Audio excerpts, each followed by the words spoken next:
without giving me a kiss? Oh! We haven't started yet. Oh! I'm sorry. I thought you Thank you. That's gay. It's gay. Get your gays out of my gay podcast. Oh, I definitely can't include that in the cold open. Oh, you have to. It's about a gay movie. No, stop. I'm not gonna put my fiance on blast like that. Get their permission, and then it'll be No, Gwen! I could ask, and they're not gonna give it to me. Gwen, please. Stop it. Do it for the gays. We need this positivity. Oh my god. Okay, alright.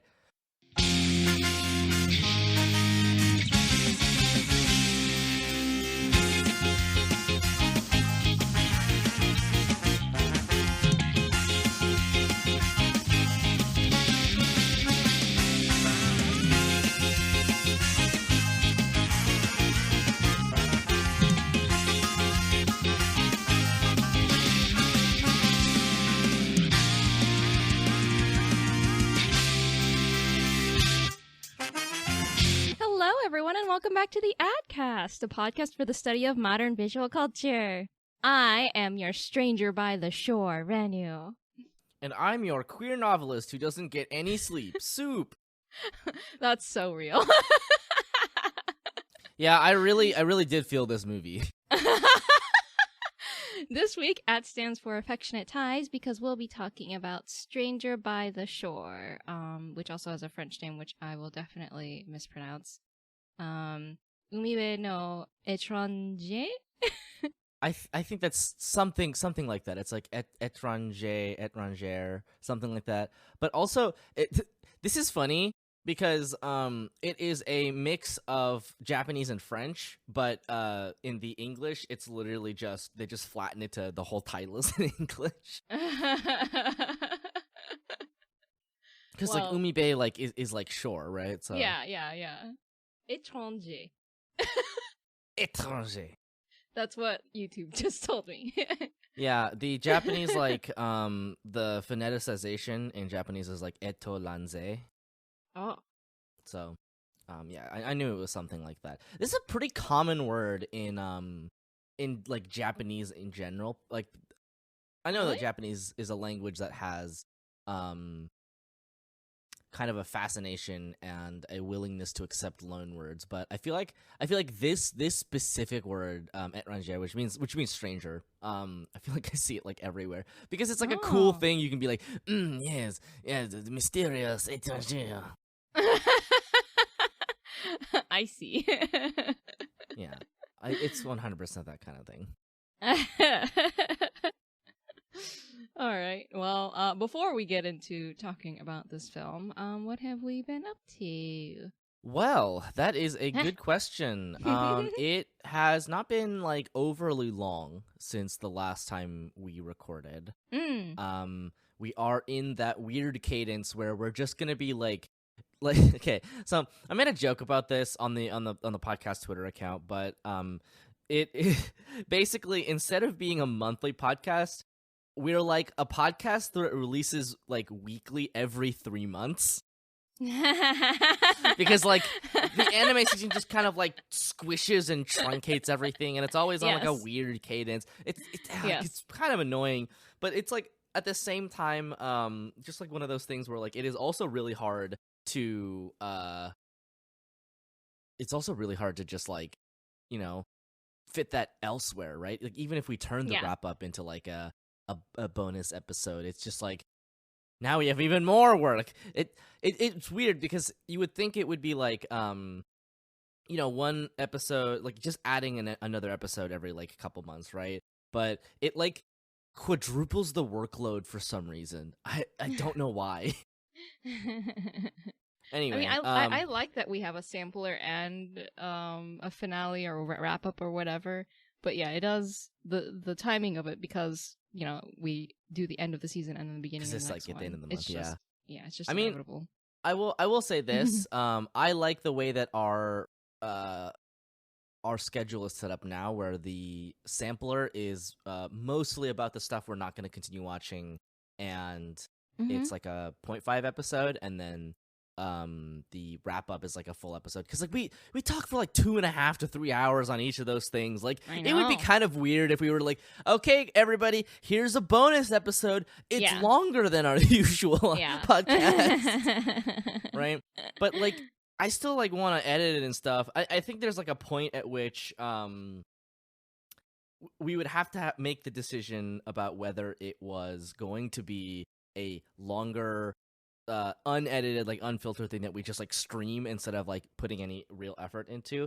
But you know, I like the way that we went with it. So enough podcast housekeeping. Get that out of the way. Get out. What else have you been up to? That's a good question. I just hosted my parents for the first time since I moved out. We were going to do this like months ago, but you know, it just like didn't work out because you know, we had like a COVID scare because like my sister might have had it, and all that kind of stuff. This was like in the like big Omicron surge, you know, when it was very unsafe to go outside again because we had COVID, but now it was even more contagious than before, right? Which isn't to say that, you know, it's still entirely safe to go out with your mask off, because God knows I just have noticed in general people seem way more lax about it now, which is like, I mean, I understand why it's getting warmer, you know, the case numbers are going down, but I just beg of you to keep the caution up, right? If not for you, then for those more vulnerable than you. I just ask you to have a little bit of like human empathy or whatever. But I mean, yeah, whatever. So the thing is, I hosted my parents for the first time, and it went pretty well. It's funny. My roommates went to buy a drill a couple of like days ago, and they came back with a grill. They came back with like a barbecue. Because they've been talking about wanting one for like for ages, like for months now, right? And we're like, okay, fine, we'll get one when it's warmer. And every time they went to the hardware store for like a couple months, they were just like, we looked at the barbecues. They were very tempting. But yeah, that went well. We made some steak and potatoes and some veggies and some salads, and it was nice. My grandparents came, and my grandma brought me 2 tubs of kimchi. So we're gonna be eating that for the rest of the time, but that's okay, because that's the taste of home, baby. I don't think it'll last till the end of time.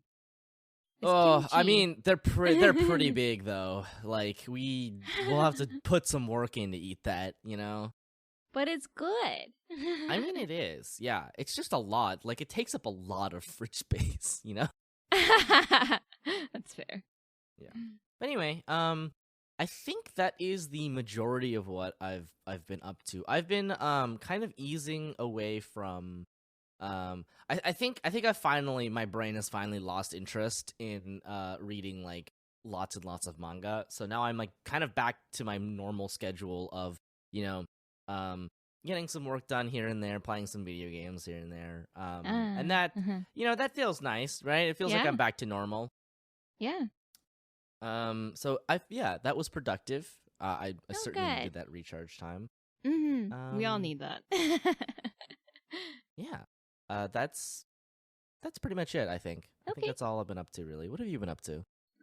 I went to SakuraCon. Yeah. That was huge. So you did. Yeah, it was my first. I think it was my first convention of this year, of the year of our Lord 2022. Yeah. It was, for circumstances completely outside of the convention. Okay. The most stressful and I almost want to say awful time I've ever had trying to be at a convention. Oh no. Again, like 1000% not at all to do with the convention whatsoever, right? The convention itself, fantastic. But I'll just start off because this is going to be a little bit of a thing. Yeah, take me on a journey. Okay, So I and our friend Cole were going to fly out together because we were sharing a table together a Thursday evening. and that would land us in Seattle, Washington, which is where Sakura Kanna is located, past midnight. It was a late night flight, essentially. Okay. Yeah. And so we checked the flight times throughout the day just to, be safe and make sure everything is Gucci. And it was projected to be delayed by an hour. And so we were like, okay, well, we'll get our things together, that kind of thing. We'll make sure the cats are all set, all this stuff. And so we're in the, we got a lift to go to the airport. And while I'm in the car, I checked the flight time again, just to be safe. Okay. And it changed. And in fact, the delay was canceled. And so we were literally, based on our trajectory, like our ETA with the lift, going to arrive at the airport essentially right before the flight was going to close and leave, right? Like we would not even if we got through security on time, they wouldn't have been able to put our luggage on the plane in time, like that kind of situation, right? Yeah. And so we decide to finish we decide to just finish off the trip to the airport rather than turning around or whatever. And we go and ask for, the attendant's help, and they were able to book us onto the next flight in the morning, because initially they were saying that they wouldn't be able to get us into Seattle until 9 p.m. the next day, like Friday evening, but the convention starts Friday morning at 10 a.m. Right, yeah. And we had set up at 7:30 a.m. And so we were like, no, Cole was like, no, that's not going to work, and so thankfully they were able to get us onto a flight that would get us into Seattle at 10:30 a.m. But obviously that's past Artist Alley setup, but it was the earliest flight that they had to get into Seattle, right? Right. And so we just had to deal and take that, and then we were given like the suggestion that whenever a flight is delayed, to always show up for the original time, even if it's delayed by several hours. Just show up at the original time anyway, because you never know when a flight is going to have its delay potentially canceled, right? Even though we checked throughout the day, and we even checked before we left, and I just happened to check again while we were on the way there, but it's fine, right? So, just word to the wise for anyone listening who hasn't been through this. God. So we end up getting home, I think around 10:30 in the evening, but because our flight was so early the next morning, we ended up getting maybe like 5-ish hours of sleep before we had to leave at like 3:30-ish in the next morning. Right, So thankfully that part goes well. We already had our stuff packed, so we basically just had to pass out and then get up on time and then go. And let's see. We get on our flight. Everything's cool. We eat at our layover in Denver, because we had I think like an hour layover in Denver, so we were able to like grab basically breakfast. And Denver. Yes. The Denver airport, the great connecting spot of all of America. God bless your service, Denver airport, with your weird blue horse. That's only if you leave the airport do you see the blue horse with the devil eyes. I think I've seen it once, but I've definitely connected through Denver a couple of times. But just knowing that it exists in your proximity is just like a little distressing, isn't it? Yes. I try not to think about it. So we had breakfast in Denver, and then we continued on our flight to Seattle. We got to Seattle fine, thankfully. But the thing is that since we missed the setup time, we contacted Artist Alley about like everything that happened, right? Beforehand. And they gave us permission to thankfully set up, but the problem is that we couldn't set up our large photo display in the back because they were worried about the safety of the attendees and stuff like that. So we were like, okay, that's fine as long as we can, set up something. And they were like, yeah, just all the stuff on the table, right? So we were good with that. As soon as we got there, let's see. Well, actually, leaving the airport, I contacted I called another Lyft, right? However, this Lyft, even though he was in a sedan, which was basically the same thing that we took on the way to the airport in Houston, this guy was trying to fight us on not taking us because we had a ton of luggage. However, because we had already, taken a Lyft that was the same size to the airport initially anyway, we were like, we know it fits. Fit. Yeah, exactly. Like, we knew for a fact it would fit. And the guy tried to argue with us and tell us that we needed to order a larger Lyft. And we basically kind of out-insisted him. Oh my god. Or like Cole definitely, Cole put his foot down. I should give all the credit to him. I would push over. Okay. Yeah. I was gonna say I'm imagining this sequence right now, and like you and I absolutely we would have like folded, right? Yeah, no, we would have buckled like a house of cards, and Cole was like, no, it's fine. He's the anchor, and so he was like, no, we will fit into this car. Yeah, right. And so and lo and behold, we did, and there was no problem with us fitting in the car whatsoever, right? And so the guy gets us to the convention center. We walk up, and what we didn't know is that the convention is actually split between two buildings. And we went to the one that was full of the panel rooms, and Artist Alley was still a block away. Oh my god, it's like a block difference?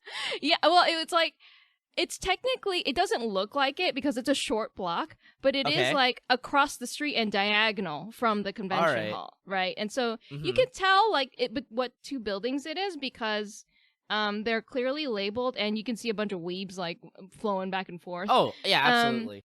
But we did drag all of our luggage there, right? And so we had to drag all of our luggage all the way over to the other building. And so that was just a huge pain because we had to mill through the crowds of people who were there for the convention and also across the street and traffic and stuff like that. And so we're already tired by the time we get there, and we have to go to the Artist Alley, which thankfully is right there at the entrance of the building. However, we had to go and pick up our badges, and this wouldn't have been a problem if we had gotten there during the setup time because there wouldn't necessarily have been nearly as long of a line, right? Because people don't necessarily go there at like 7:30 in the morning to go pick up a badge or whatever. Right, yeah. However, the problem at this convention is that rather than them providing you your Artist Alley badges at Artist Alley, which other conventions do, they have you go into the general line. And so they give us permission to leave our luggage there at Artist Alley. However, we have to go into the general line, and let me tell you about a zigzaggy line, right? Oh, yeah. It zigs and zags throughout this entire hall. We are in that line for 2 hours. Oh, God. And my goodness, we end up finally getting our badges at 1:30 p.m. Get our stuff set up like as quickly as we can at our table. And it's so busy at the convention, which is nice. In terms of sales. However, it's so busy that people are literally trying to buy things while we're setting up, and we never actually even finished setting up the first day because we were so busy making sales. I mean, wow. So that's what I'm saying. The stuff at the convention, I mean, aside from like the line, the badge collection issue, which again isn't their fault. It's more like it is something that they could resolve, and I hope that they maybe change in the future, but it's something that we could have avoided if we had been there at the actual setup time, right? So I can't fault the convention for that. And so in terms of like us being at Artist Alley, the sales were phenomenal because it was that busy, right? And so we let's say, okay, so around 4 p.m. Me and Cole are getting we're starving, right? Because neither of us has been able to pick up food because we were so busy and trying to get our table set up, and we haven't eaten since 8 a.m. And so, well, 8 a.m. Denver time, so it's even more. Yeah, anyway. Right, of course. Yeah. And we're, of course, also exhausted because in terms of Seattle local time, we've been up since 1 a.m., right? Because we were up at 3 in Houston. And so we were extremely tired, extremely hungry, and I have a friend there who ended up being able to sign up as a volunteer at the convention. And so I contacted him, like, basically because he had asked, like, if there was anything he could do to help us. And so I was like, can you please, like, could you please spare us some food? Could you please bring us some food? That would be amazing. And so he was like, yeah, of course. And I was like, thank you. And so that was at I want to say almost 4:30, right? That I end up asking him. Because I was so hungry, I was shaking, right? And I was like, I can't put together little keychains and things like that and hand out sales like this, like very effectively when my hands are shaking, right?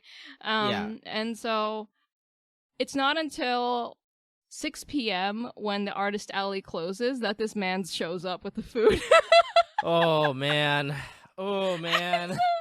I was like beyond hangry, and I was upset, but I also, because he showed up with the food, I didn't want to be an a-hole and be like, right, you exactly. were late, right? And so I don't know how I came off at that point because I was also very tired and, very busy with the customers. And so I'm hoping I didn't come off as a jerk, but I was extremely hangry as well. And so he was generous enough to get us like little kebabs and hummus and little pita bread and stuff like that. And so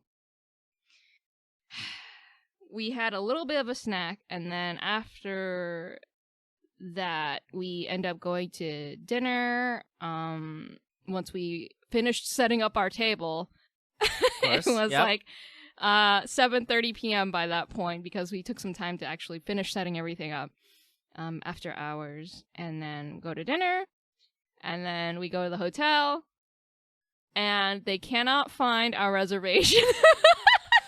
Oh, no! And I'm just standing there. I'm just so done. And no! I'm just like, please. We just, every step of the way, this has been a struggle, right? I will take full responsibility in the fact that there were things that, there were things that could have been avoided, obviously, on our part that could have made this a lot easier. However, by this point, like we were just done, right, with everything that had happened, and so the fact that they couldn't find our hotel reservation on top of that was just the icing, right? Right, of course.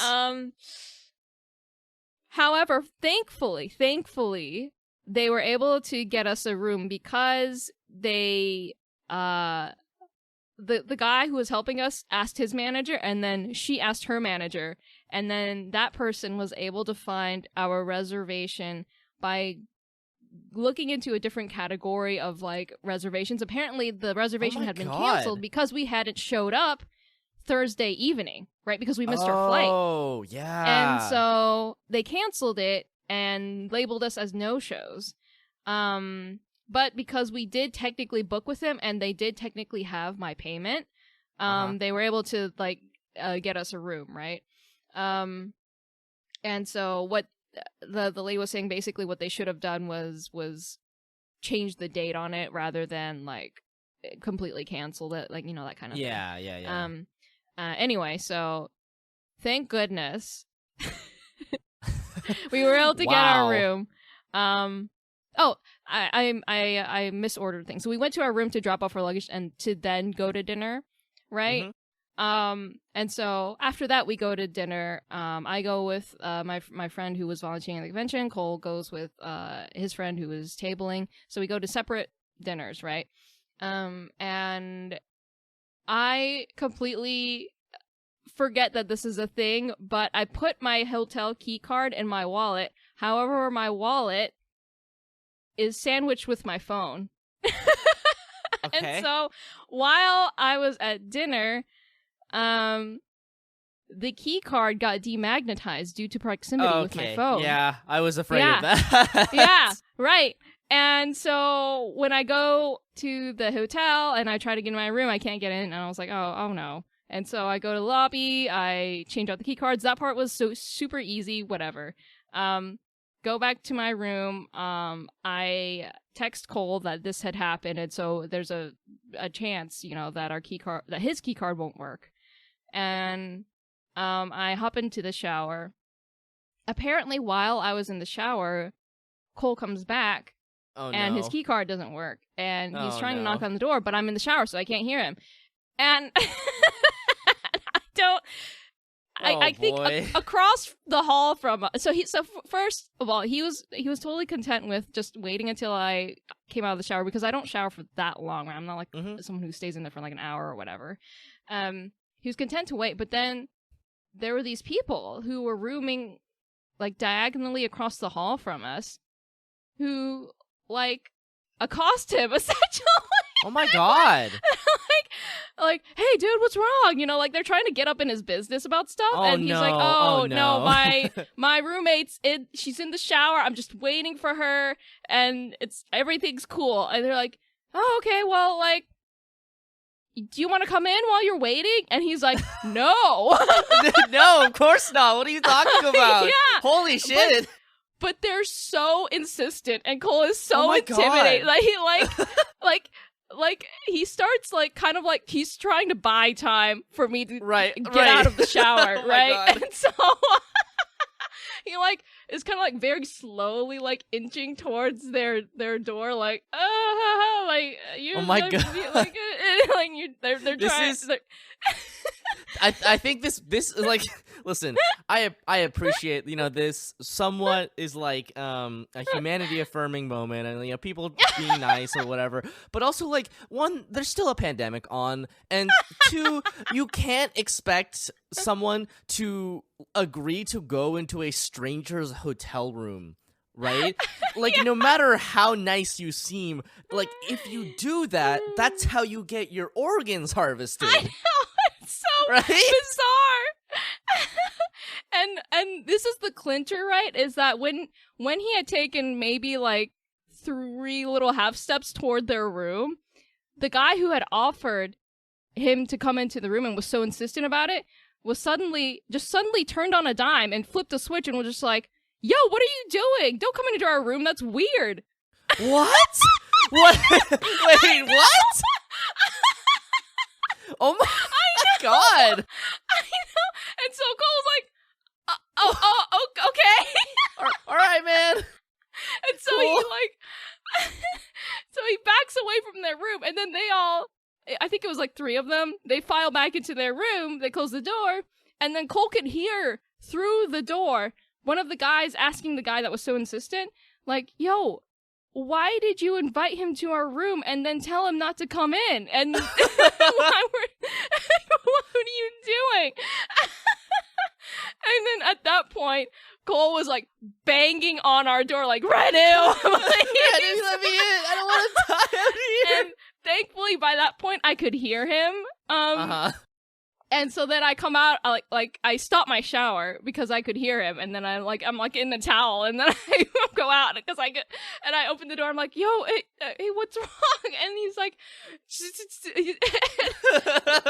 like nervously glancing between me and the door, and I don't understand why, because I had no idea what just happened. He's like, you cover up, and I was like, what? What's wrong? And I was kind of like trying to look past him. I was like, is someone there? And then he was like turning back to their closed door. Thankfully they hadn't come back out. And he was like, I'm good. She answered the door. I'm going inside now. And I'm so confused. I'm like, who's there? Oh my god. And so he comes in, and then, he tells me a little story. I was like, oh, jeez, I'm so sorry. Oh my god. Yeah. That was Friday. Yep. We get some sleep, and then Saturday morning, it doesn't end, right? Saturday morning, Cole goes to the convention to help get us ready for the convention. I end up going to go grab breakfast. So I try to go to this little cafe that's near the hotel because I wanted to get something really quick and just go to the convention. I go to this little cafe. It's inside a building with a main lobby, which was a little bit strange, and it's tucked away in a little room. And so I go in, and it's just one lady working, and she was just like, "I'm sorry, it's gonna take half an hour for me to make your breakfast sandwich." And I was like, "Oh no. My god!" And so I just buy a bottled water and whatever, and leave. And so I saw a Subway that was next to the cafe. I was like, I'll just go to Subway. It's whatever. I just want some food before we go. And unfortunately, Subway. I got there at 9:57 a.m. and Subway opens at 10 a.m. And so I was like, okay, well, I'll wait 3 minutes. No big deal. What could happen in 3 minutes? Oh no. I don't. That's okay. All right. So I'm standing outside of Subway. I'm on my phone, just browsing Discord or Twitter or whatever.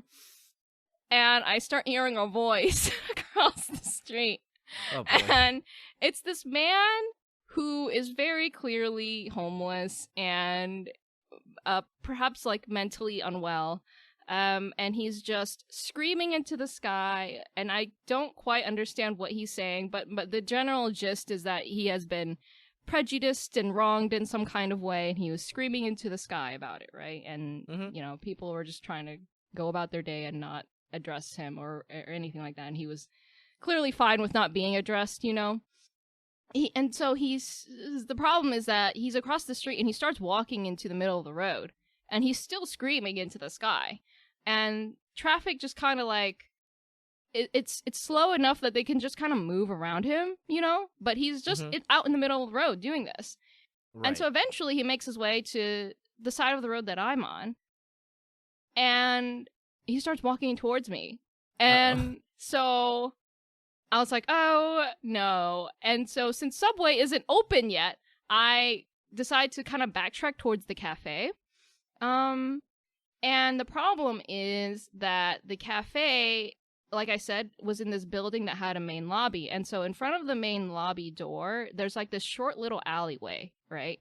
And so I duck into the little alleyway.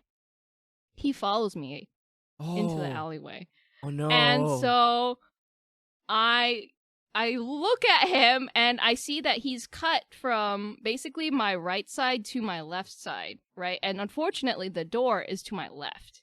And so I'm like, crap, I can't go in there because now he's in the way, right? And so at this point, I'm like, fight or flight. I lock eyes with this man, and I give him the look of the look that says, "If you mess with me, you will regret it." Because this is all the look of a cornered prey animal. This is all I could. Yeah, he put me into a corner, right? And so it's, and so at that moment, he stopped yelling. Right, I saw a look of clarity in his eyes when I locked eyes with him and gave him this death glare, essentially, right? So he shut his mouth, he stopped ranting, and so then I cut to his to my right, his left, where he had left that open space, and then I book it up to past Subway up to a hotel that I could see there was security outside, and I just wait there for the remainder of how many couple of minutes that I had left until Subway opened. And thankfully, the guy didn't follow me after that. And so once 10 a.m. hit, as soon as 10 a.m. hit, I went to Subway, and the lady was literally unlocking the door, and then I bust in and I get my sandwich. I'm like, please, I just wanted my stupid sandwich for breakfast. It was very good. The sandwich, it felt well earned. Yeah, I was gonna say, I feel like there are a couple of things that improve your eating experience. Definitely hunger, obviously, is the best spice. One of them is overcoming hardship, I would say. I've definitely experienced such a thing as well. Of course, yeah. So thankfully the rest of the weekend, for the most part, I would say went well. Okay. After all right, that. yeah. Just a very, very hard Friday and Saturday morning to deal with.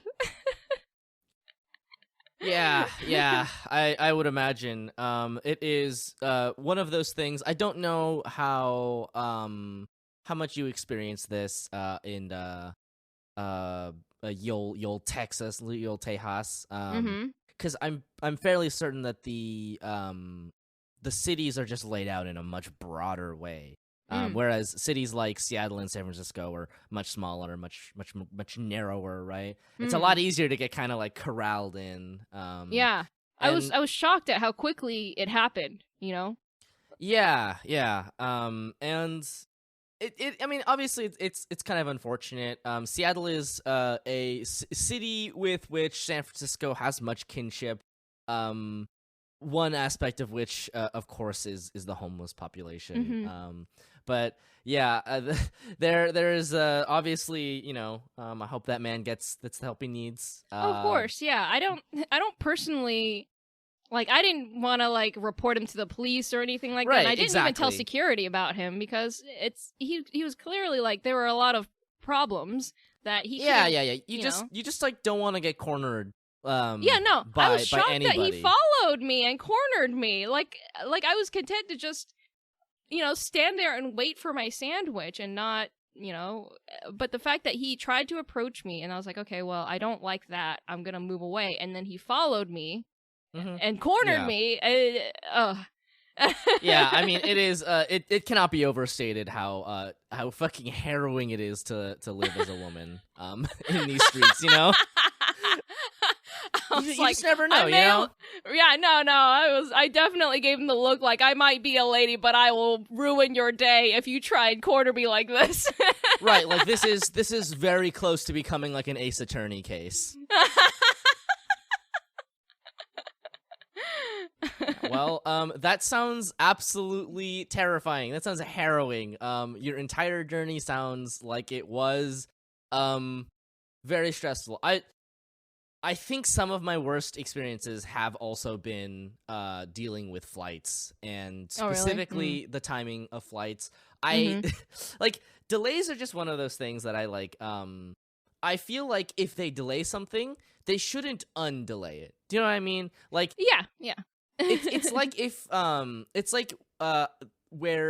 if a bus shows up like late, it should still, leave as soon as it's there. But if a bus shows up early, it shouldn't also leave early, right?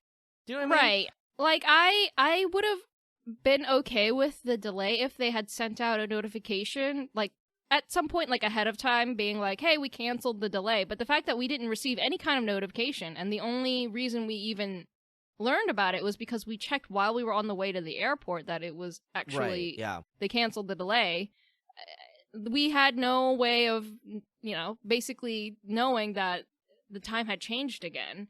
And so I feel like the only people who probably made that flight were people who, already knew to go there, like, at the regular scheduled time rather than the delay time, right? Well, I mean, it's probably people who, most likely people who were like transferring, like using it as a connecting flight or something, right? That's true too.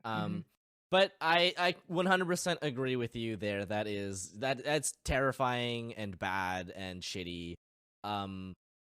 Yes, in general, I think you should still go at the time you would have gone for your earlier flight. Right. Obviously, you've learned such a thing. Right. But also, just like airlines are such bullshit. Do you know what I mean? Like, there was that really kind of upsetting tweet recently. It was a video of an airline where the flight attendant or the pilot was like, this is the greatest announcement that I'll ever get to make in my career, but the mask mandate has been lifted and you may remove your mask if you right? Yeah, and it's like the really upsetting smug energy of the pilot and then the people fucking cheering.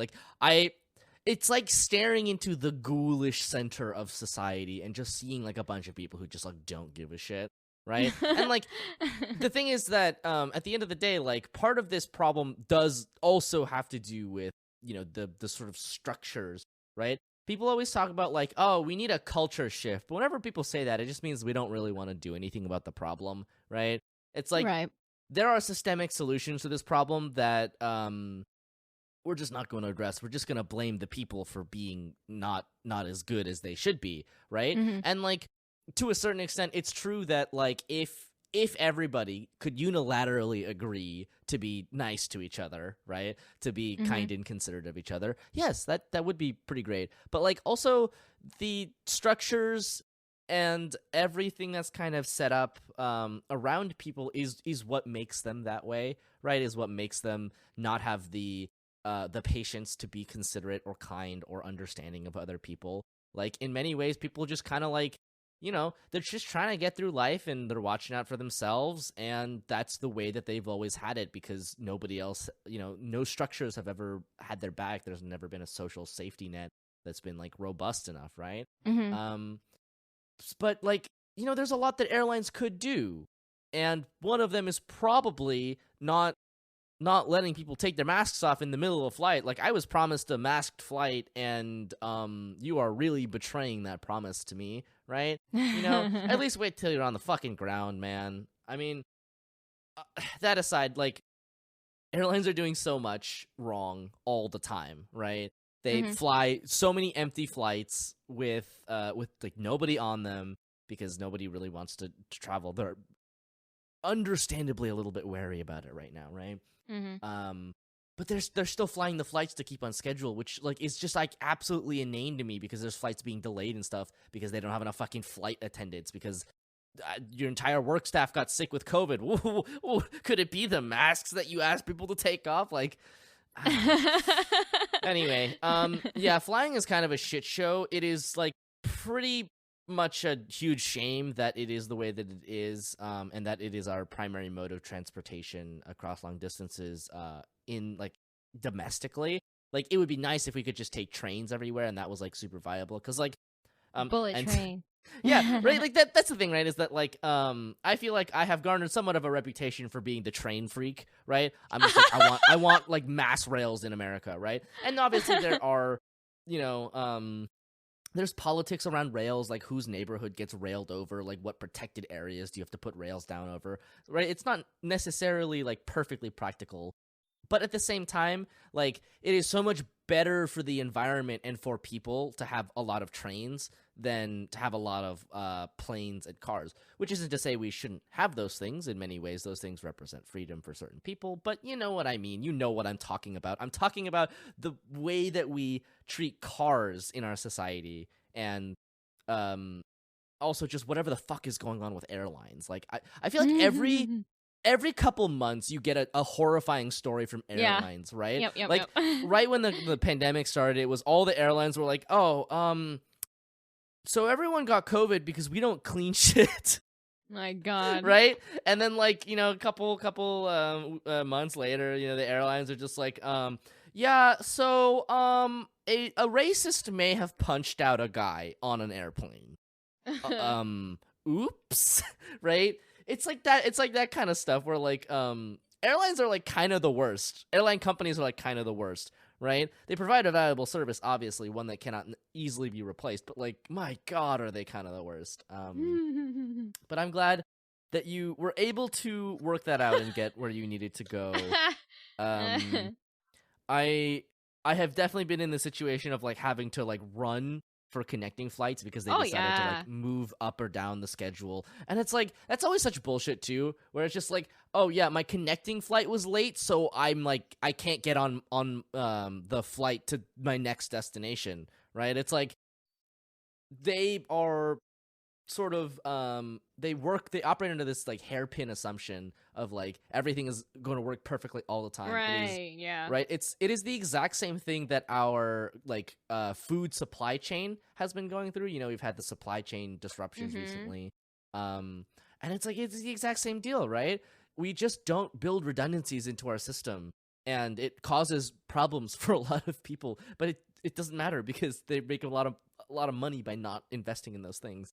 Redundancies are expensive. So they are. I mean, listen, if you invented airlines today, we would absolutely have like no laws surrounding smoking on airplanes. People would still be smoking on airplanes, right? And this is an interesting thing because airlines do understand redundancies, right? That's why they have cigarette ashtrays on airplanes, even though you're not allowed to smoke on them, right? Because you aren't allowed to smoke on them, but if you do manage to get a cigarette up there, like, you shouldn't be throwing it willy-nilly. So they still have them, just in case, right? Yeah. But anyway, enough about my rant about American transportation. Do you want to talk about Umibe no Étranger? Oh, so much better.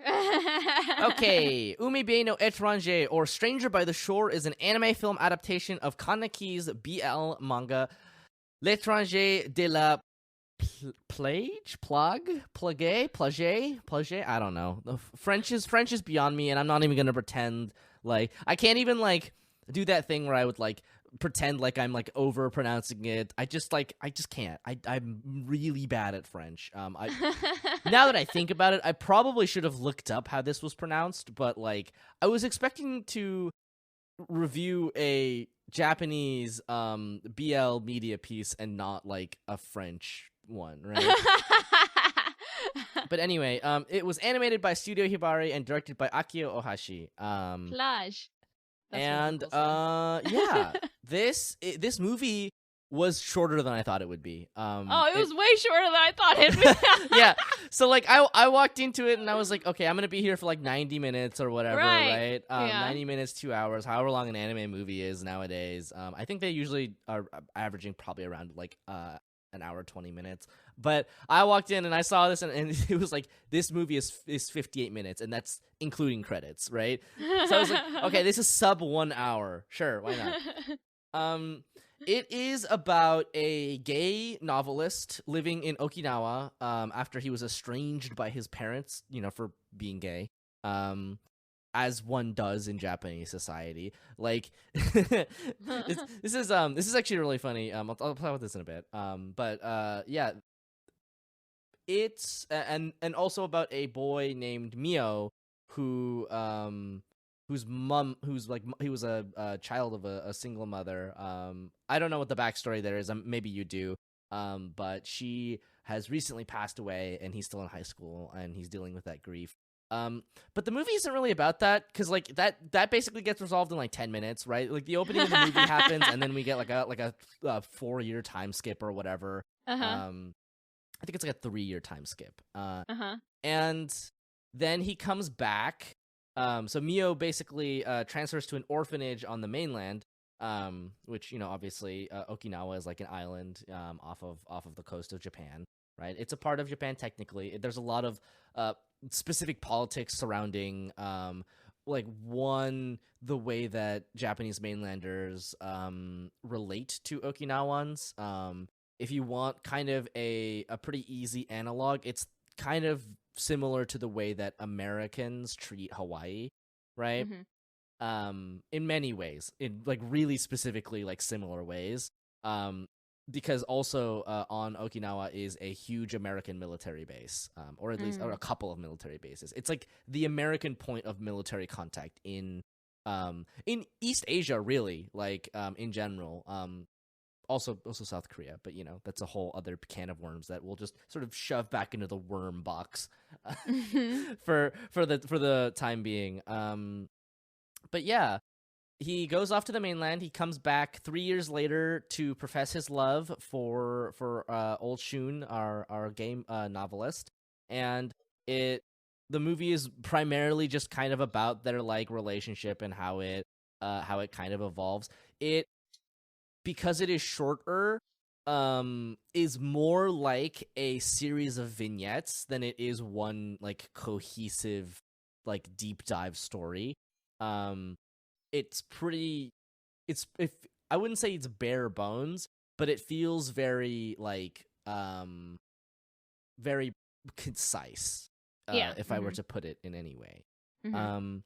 But they're, it's about two boys and it's a BL, so they kiss and then they fuck. And there's some stuff, like some conflict emotions about, being gay and all that kind of stuff. It's, I was gonna say we as a culture, but also like Japan as a culture largely has a lot of hang-ups still around the societal non-acceptance of gay people. Obviously, it has somewhat changed over here, except depressingly, I feel like we're kind of backsliding recently, stateside. But, in Japan, it's still, for the most part, like illegal, right, to get married to someone of the same sex. There's a lot of shenanigans about marriage certificates and transitioning if you're transgender. And there's a lot of just like weird stuff around that.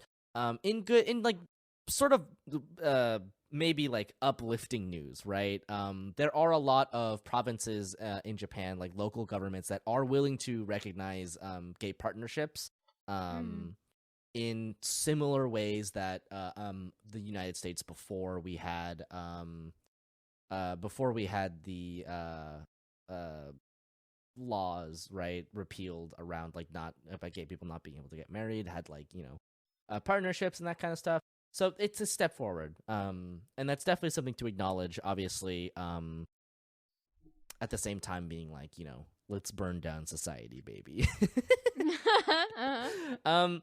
So how did you feel about this movie? Because it seems from what conversations we've had before that you are familiar with the source material. I've never read it. I've only watched the movie. Yeah. So for me, having read the manga and then watched the movie, I feel like I guess like general summary of my experience with the movie now is that I'm kind of glad that I read the manga first. And so I think general consumption wise is that might be the preferred way to consume these two works, like the manga and then the movie adaptation, because for me, I enjoyed the movie because I could see Kii Kanna's artwork, come to life in a way that I wasn't really expecting, because her artwork as really, really fine and detailed line art, and it's so like she's so detailed and packs the each panel with so much like life that I was really curious to see how the anime would portray that. Her art style is probably one of my favorite manga styles out there, because it's just so expressive, right? You could probably see it now. No, I also definitely remember you mentioning this before. Yeah. And it's like her style, and then also like Clamp's style. They're both styles of work that I feel like are generally kind of hard to transition over to anime, because it's a lot of broken lines, it's a lot of like stylistic line choices, like that kind of thing. And so I was actually pretty pleased with the way they focused on the visual direction for this film, because they really tried very hard to kind of replicate that feeling of her manga. But I guess like in terms of the story, I would say that obviously the film tries to end off on a pretty good stopping point for where it is, right? I think if they went into the next part, it would have made the film probably too long than what they had the budget for. Yeah. But the next part is also, like I was telling you after we watched the film, is that the next part is where the story really takes off. That was kind of the vibe I got too. Yeah. What the film covers is the part of the story that lays out all the groundwork, right? Which is what you expect for the beginning of a story. But that's where the film leaves off, and so it doesn't feel like a full, complete story because it's all groundwork, basically establishing their relationship, how they get together, and then the main themes of the story are also kind of being slowly introduced, but they really like come into like a cohesive, like nice, like mosaic in the next part of the story, right, where you get to actually meet, you know, Shun's family and how a lot of conflicts from his past and also some things that Mio is dealing with, everything just kind of comes to a head. So I would say if you are going to be introduced into the story, and I highly recommend that you do if you like really soft BL stories. Soft boys. About boys, but also I would say that even though the focus of the first part of the story is about their relationship, the overall message of the story is about family and found family dynamics, right? Mio doesn't have, you know, like his family is all deceased. Shun is estranged from his family, and then in the next part he tries to reconnect with them. You'll also find out in the next part of the story that his parents, like, this is spoilers, have adopted a child, and it's because this child didn't have anywhere else to go, and so there's also like another aspect of like found family slash adoptive family dynamics there, and it explores all of these different types of dynamics so well. So that's one of my favorite reasons for enjoying this manga. And I do hope that maybe they end up one day animating another part of the story. But if they don't, then the manga still exists and it's great. Yeah.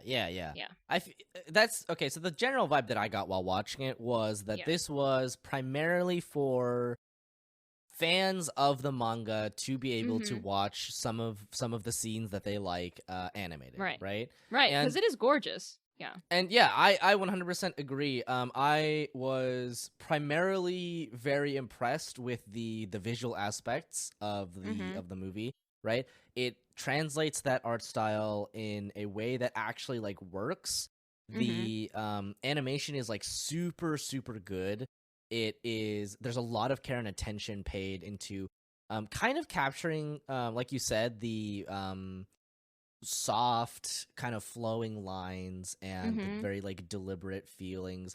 And I think in general, I would say that the directing of the anime was really, really good. Yeah. Because and I have no idea how much of this takes from the paneling of the original manga, but at least to me, it was very easy to intuit how like where the characters were emotionally, how they were feeling, right? By the framing of them on the screen, which is, you know, something that I think people don't appreciate as much, right? Because a lot of times when you want to convey an emotion, right, in a piece of televised media or a movie, right, what you will do is you will use the expressions on somebody's face, or in the case of like an animation, you'll like animate someone's face in a certain way, or you'll have it be in writing, right? People don't pay as much attention to the directing or the camera work because it's supposed to be invisible in a way. You're not supposed to be cognizant of it, right. But I will say this movie does a really great job. It feels very. So while it feels very like you're watching a lot of vignettes, it still feels really grounded, and I think that has a lot to do with the way that it's directed. Yes. You never feel like you're super lost, right? Even though some things feel kind of abrupt, like when 3 years suddenly passes and you're just supposed to understand that 3 years have passed and Shun looks exactly the same. Yeah. Right?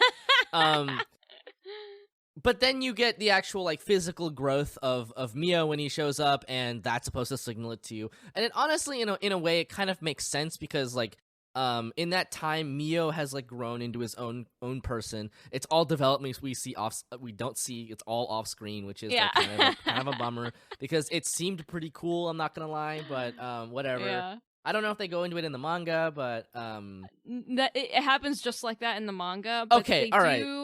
They do talk about more of what happens in the manga like afterward.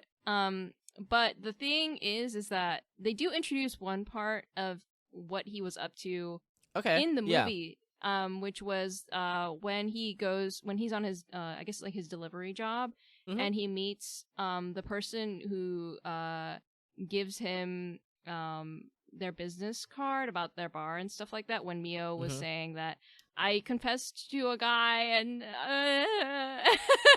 that was okay. Yeah, I was gonna say that was Loki, my favorite character in the entire movie. Yeah. So that character doesn't get introduced there. They get introduced like much later on when Mio finally explains what he was up to during that 3-year time period. Yeah. So basically, what he was up to was learning about gay culture. Oh, okay. That's pretty cool, actually. Yeah. That is the vibe I got, and that is something that I'm gonna put a pin in for right now. But I do want to talk about, which is the gay stuff, right? Obviously. Yeah.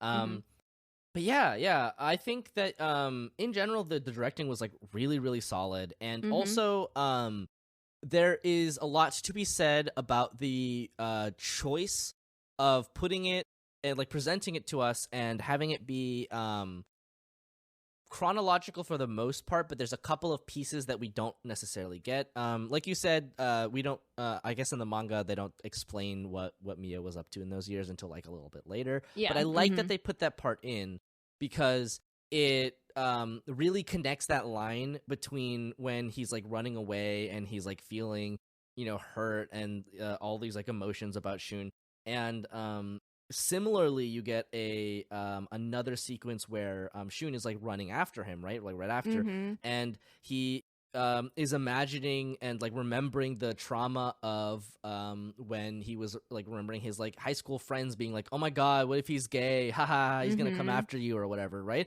And like those are very real struggles. Those are very real things that one has to contend with when you are gay in a not gay accepting society, right?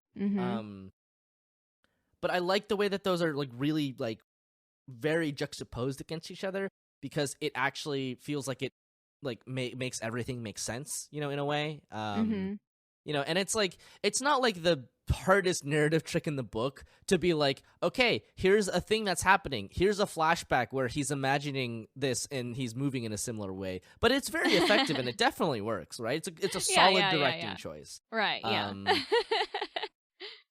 It was good. I liked the movie a lot. A lot of the movie was just kind of these like soft familial moments where they're just vibing in Okinawa and they're like cooking food and they're eating food, and I think that's important. I think that I like that as an aspect of it because food is an important dude. Piece there's so much good food in this series overall. Yeah, they later on. Oh God, they opened with that scene where he's making the gyoza, and it was like I was back home with my grandmother, because like they lovingly crafted this scene. And like he's putting the gyoza together, and there's like just like little bits of stuffing, like filling, just kind of on the gyoza, and it's like perfect, right? Because that is exactly what it's like to be making gyoza. And it's also like, it's one of those things, right, where I don't know if you had this experience growing up, but at the very least I did, because I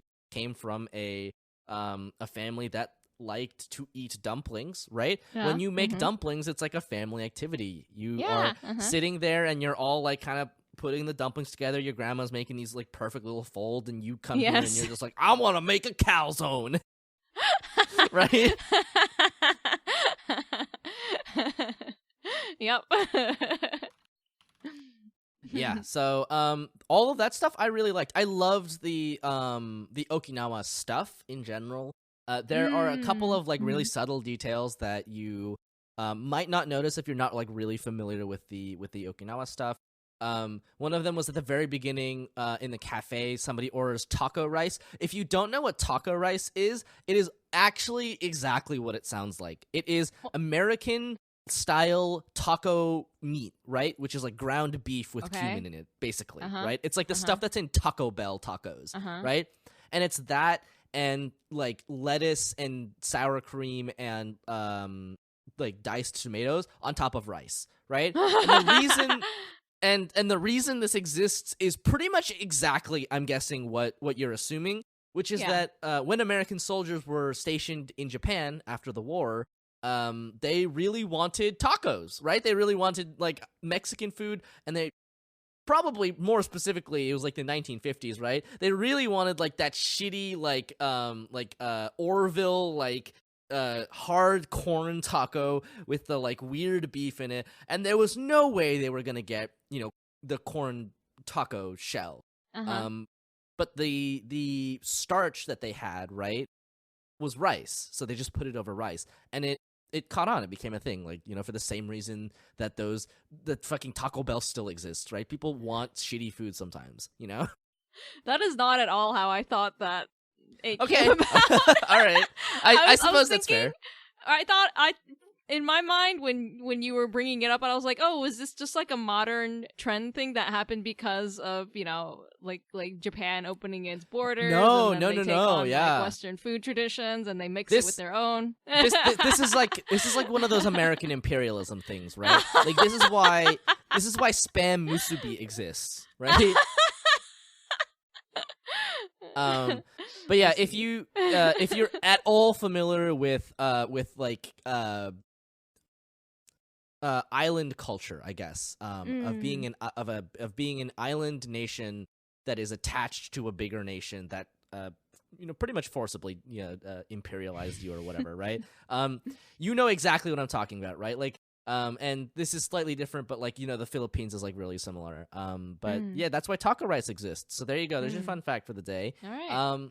But it's funny because Okinawa exists for Japan as primarily like a rural vacation spot, in the same way that people conceptualize stateside Hawaii as that place, right? And, right, and like, you know, it kind of comes with all of that baggage too. If you've ever seen any, if you ever watch any media about Okinawa, you're probably at some point going to run into the politics of Okinawa. Yakuza 3 is like pretty much all about this. Oh, okay. Right? Because Kiryu starts an orphanage in Okinawa, and then people are trying to get the rights to the land so that they can develop it and turn it into a hotel or another army base or whatever. That's like the central conflict, is that Kazuma Kiryu is just here trying to fucking make an orphanage for some kids, and the powers that be, right, the Japanese government being pressured by the American government, but also feeling anxieties about the, you know, economic declination of you know, your attached island, right? It's a fraught space for politics, but as a result, it kind of occupies this interesting place in the Japanese imagination that is a pretty broad like thing, right? This is a very Japanese thing, but it's also a very Western thing. It happens in any hyper capitalized nation, right? Capitalismed.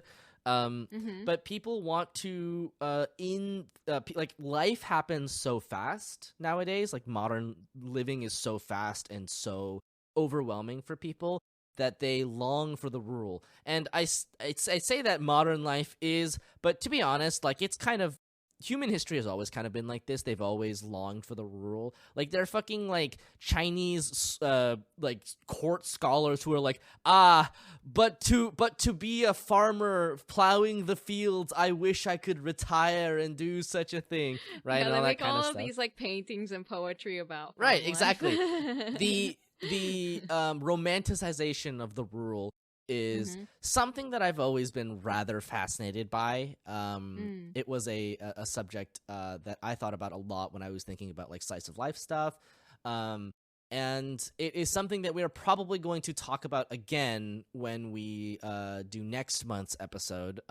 Little spoiler. Oh, we for will. that. Yeah, it's one of my favorite genres, I'd say, is when they do it well.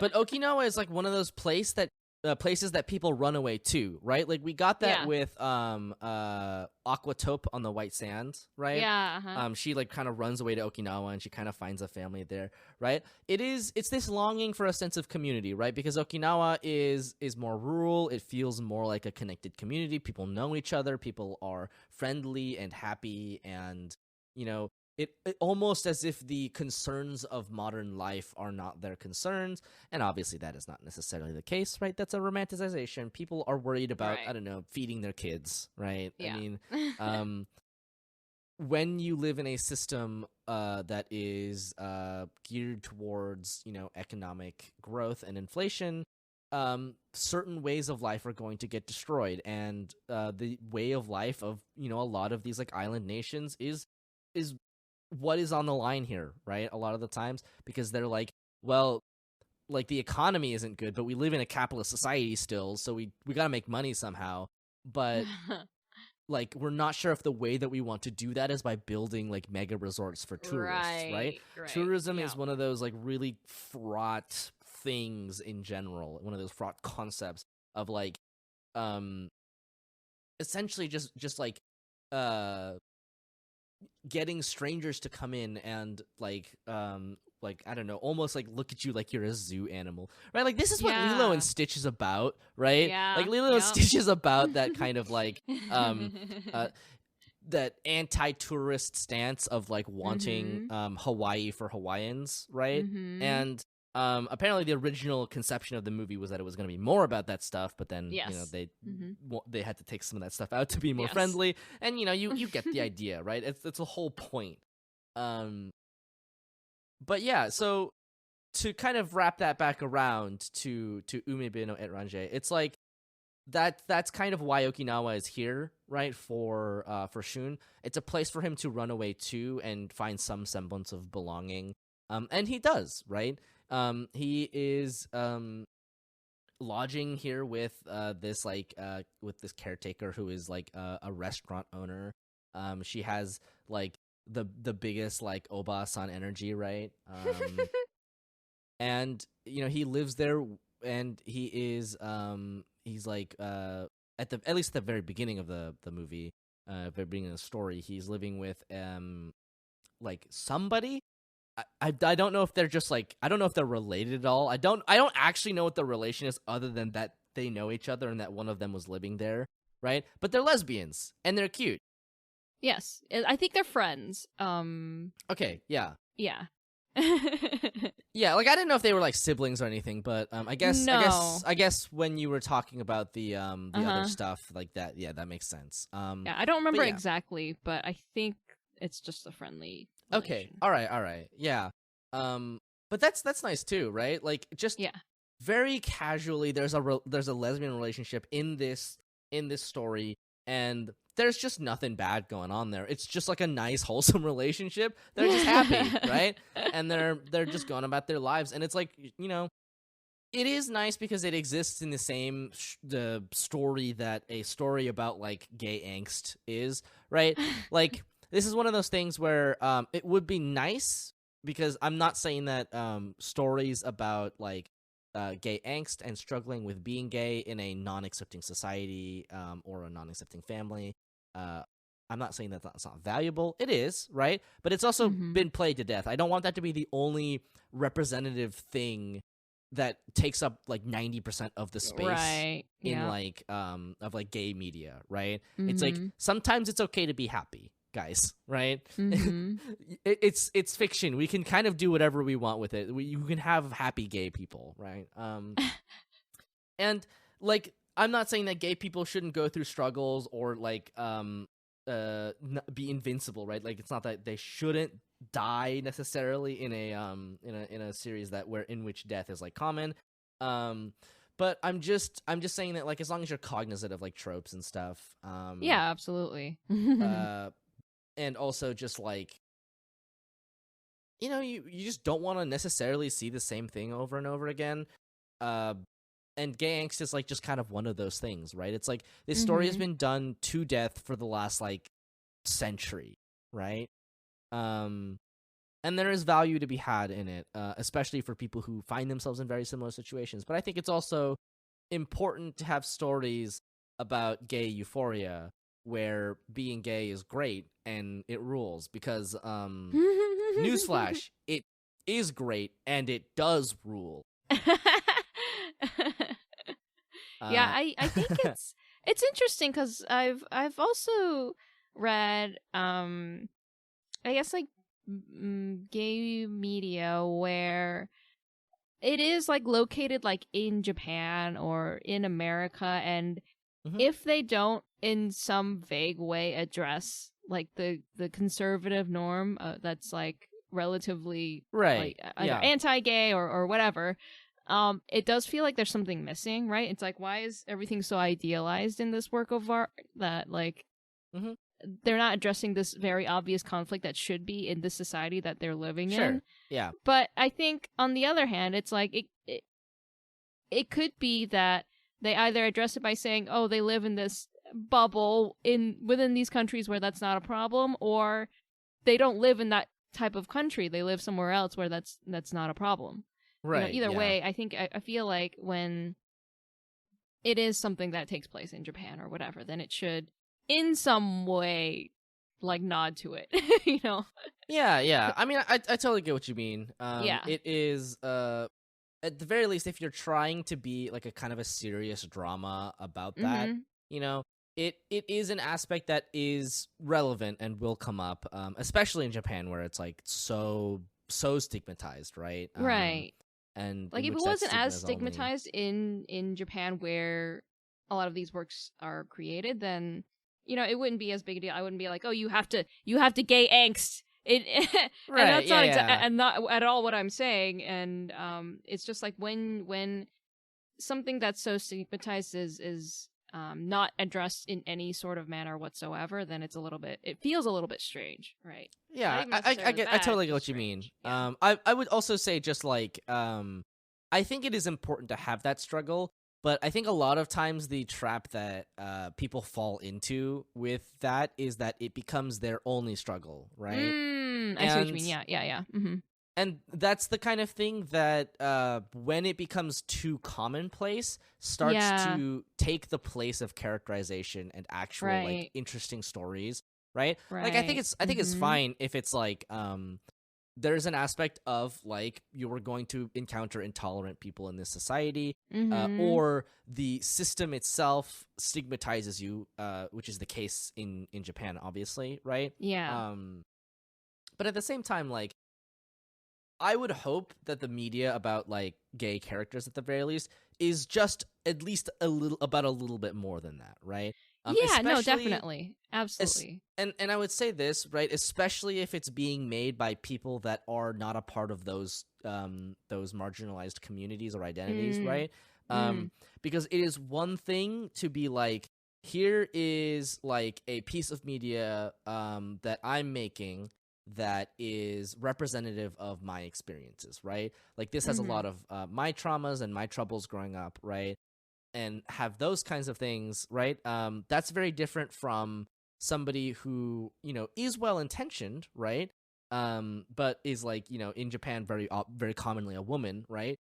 Is going to write a story about gay angst, and they're gonna be like, oh, it's we can't be together. We're both boys, isn't it gross? Right, all that kind of stuff. Like that trope is so overplayed, right? They're like, oh, we can't. We're both X, right? Like I read a lot of Yuri manga, and it's super common there, right? Oh yeah, of course, like, yeah. Oh no, we can't. We're both girls. It's always like a thing, right? And obviously, last time we talked about the class S, the S class or the class S like specification, and the ways that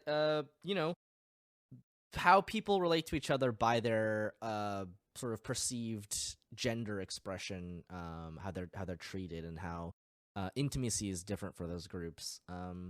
And I think like in all, like it's fine in this. It obviously it is like Shun's whole deal, right?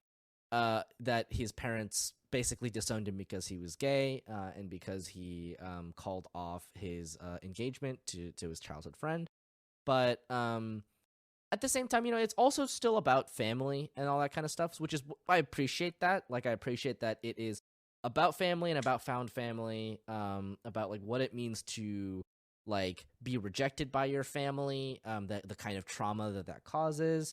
And it is like, ultimately it's a story about, you know, two boys who in one way or another have lost their parents. They both have very different relationships with their parents, right? One which was very nice and warm, but it's just like death that separated them, and then another in which he was basically disowned, right? He cut ties with his family, right? And that is something that is like at least of interest to me specifically because one, you know, queer person, right? It's always going to be a point of contention and a point of tension with your parents, especially if your parents are from a country in which that is not normalized, and especially if they have some more conservative mindsets and values. There is a lot of politics about who gets accepted to immigrate into this country, and a lot of times that has to do with ideological agreement, right? So a lot of people wonder why, and this is a complete tangent, right? But people wonder why a lot of Asian Americans, like first generation Asian Americans, voted conservatively, like voted for Trump, right? A lot of Vietnamese immigrants specifically found this in their communities, but it's not uncommon in, you know, Korean American communities either, right? You know, I can't speak for other communities, but the reason for this a lot of the times is because the people who and I think this is actually probably more specifically localized to Korean and Vietnamese immigrants, because like if you imagine for a second, right, why someone might want to come from South Korea or Vietnam to America, well, they're both places in which there was a lot of American involvement. They're both places that essentially split into two countries based on their ideologies, and they're both places in which the capitalist ideology won, right? So like, which is kind of a funny thing to say given how disastrously bad the Vietnam War was, but you know what, like, you know, people coming from Vietnam, people coming from Korea, they're generally people who agree with American values because that's just what they've been conditioned to believe, right? They believe that America are the good guys, or at the very least, they believe that saying that stuff will get them into the country to provide a better future for their children. But that rant aside, there's a lot of like family trauma stuff here. So I mean, if that is of upsetting potential to you, I would definitely watch for that. It's funny. Well, I don't know if you mind spoilers for like the rest of the Oh no, I don't. series Yeah, or... go on. Yeah, but like when Shun goes with Mio to go resolve these family tensions, it turns out that a lot of it was due to Shun's assumptions as to how his family would react versus how his family actually reacts. And so then that's when their bond basically starts to mend, is because both sides realized that there was a lot of built-up miscommunication. Like the family obviously reacted super badly to what happened when Shun turned down Sakurako's his wedding with Sakurako. So they fully acknowledged that, but then because he cut ties with them, they were never able to make it up to him. And even though the intention was there, and so it was kind of like both sides kind of messed up in a way. And so then they were able to like basically just, you know, they're able to hash it out and everything. But what I like about it is that you address the fact that his struggle is about like him being gay, but then because he gets to a point where, you know, he's able to accept it because his life with Mio kind of like settles down, and then his life with his family kind of settles down. They kind of like drop little hints about it in the beginning of the story, but his story basically after that becomes about like the repercussions of like his mental state from, you know, a lifetime of like, you know, isolating himself and putting himself down and stuff like that. And you learn that there's like a genetic through line in terms of like his father ends up being clinically diagnosed with depression, and then you already know by that point, reading the story, that Shun definitely has clinical depression. He just hasn't been officially diagnosed with it yet. And so you learn that that kind of contributes as well to like what happened with his family, but then also what happened with his dad, like how his dad reacted. Also, like it all like kind of intermingles, and that's why I like the way that the series like ends up developing after this point, after they've laid down again the groundwork, is because they address a lot of different aspects about relationships and family dynamics that I feel like is missing in a lot of other works. That I think this one does a pretty good job with it. And in the meantime, like even though they're addressing such serious topics, the story is still very cozy. Yeah, right, exactly. Yeah. It doesn't ever become like a drag to read. So I quite enjoy it. I feel like another thing about this about the movie, at least just looking at it from a standalone perspective, that I thought was not as good was just that like Mio kind of is, right? Like a lot of his development happens off screen and you can kind of infer what happens.